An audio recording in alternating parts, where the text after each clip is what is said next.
লাইফে প্রথমবার কাজে গিয়ে কি কি এক্সপিরিয়েন্স গ্রহণ করলাম চলো তোমার সঙ্গে একটু শেয়ার করি।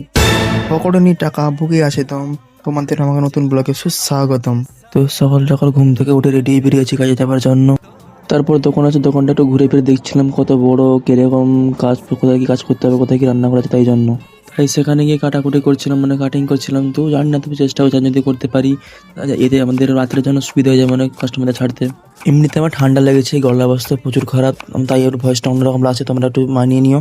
তো সেখানে কাটিং আর করে দোকান বন্ধ করে তো মালিকের ঘরে চাবি দিয়ে এখন যাচ্ছি বাড়ি। বাড়িতে এসে আমি তাড়াতাড়ি ফ্রেশ হয়ে নিয়েছি, কারণ বিকালে আবার যেতে হবে, তাই জন্য। তারপর খেয়ে নিয়ে রেস্ট নিতে চলে এলাম। ঘুম থেকে উঠে হাত পা ধুয়ে তাড়াতাড়ি রেডি হয়ে গেছি দোকানে যাওয়ার জন্য।